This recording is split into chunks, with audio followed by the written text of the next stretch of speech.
terkait tenaga kerja asing. Ini yang salah satu yang paling ditentang oleh Serikat Pekerja. Ya, DPR akhirnya mengesahkan Undang-Undang Cipta Kerja pada Senin sore. Namun sebelumnya undang-undang ini menuai polemik dari berbagai pihak. Dalam UU Cipta Kerja terdapat beberapa poin yang dinilai sangat kontroversial dan merugikan para pekerja. Mari kita lihat bersama poin-poin utama yang dirangkum oleh tim Litbang CNN Indonesia. Yang pertama adalah waktu istirahat dan juga cuti. Ini terkait dalam pasal 79 ayat 2 huruf B yang mengatur bahwa istirahat mingguan pekerja ini menjadi 1 hari dalam waktu 6 hari kerja begitu. Nah, ini artinya aturan 5 hari kerja ini dihapus dalam undang-undang ini, dan hak cuti juga berpotensi hilang seperti cuti haid dan juga melahirkan bagi perempuan karena hak upah pekerja atas cuti hilang. Dan selanjutnya ini adalah upah. Ini adalah salah satu yang krusial begitu, diatur dalam pasal 88B. Pasal ini mengatur tentang standar pengupahan berdasarkan waktu alias per jam begitu. Dan berdasarkan pasal ini pengupahan diterapkan berdasarkan satuan waktu dan juga satuan hasil. Karena itu tidak sedikit yang menganggap bahwa skema pengupahan ini akan menjadi dasar bagi perusahaan untuk memberlakukan penghitungan upah per jam.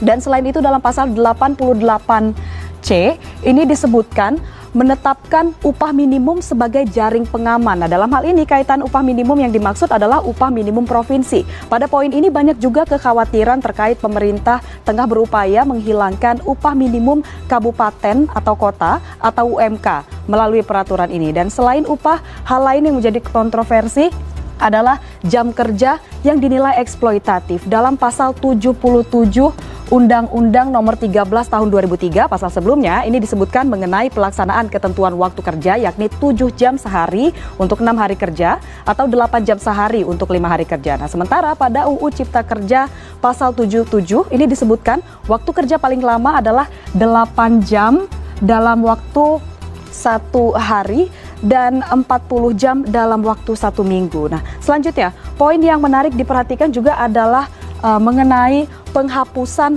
pasal 59 Undang-Undang Ketenagakerjaan yang mengatur tentang syarat pekerja waktu tertentu atau biasa dikenal dengan istilah pekerja kontrak. Dengan dihapuskannya pasal ini dalam Undang-Undang Cipta Kerja, maka tidak ada batasan aturan sampai kapan seseorang pekerja ini bisa dikontrak, dan akibatnya bisa saja pekerja kontrak tersebut menjadi pekerja kontrak seumur hidup.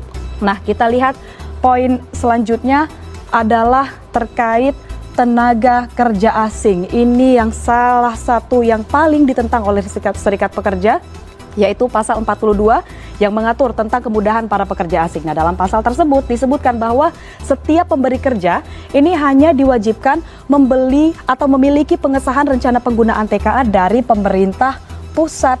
Nah, ini berbeda dengan sebelumnya. Jika ini disahkan, maka tenaga kerja asing sudah tidak diharuskan lagi untuk mendapatkan izin tertulis dari menteri atau pejabat yang ditunjukkan. Kemudian pernyataan atau pertanyaannya adalah ini siapa yang lantas bisa dimintai pertanggungjawaban atas kualitas dari para tenaga kerja asing ini. Dan selanjutnya uang penghargaan masa kerja. Nah, ini diatur selama ini masa kerja 24 tahun ini dihapus. Nah, Undang-Undang Cipta Kerja menghapus poin H dalam pasal 156 ayat 3 terkait uang penghargaan bagi pekerja atau buruh yang memiliki masa kerja 24 tahun atau lebih begitu.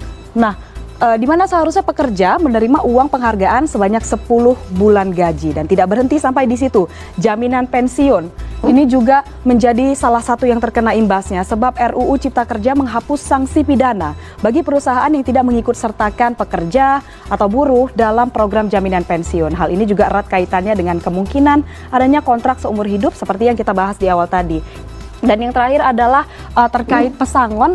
Ini dalam Undang-Undang Cipta Kerja ini nilai pesangon dikurangi dari 32 bulan upah menjadi 25 bulan upah dengan rincian 19 bulan dibayarkan oleh pengusaha dan 6 bulan dibayar oleh BPJS Ketenagakerjaan. Lalu dari mana BPJS Ketenagakerjaan ini mendapatkan dana untuk membayar pesangon?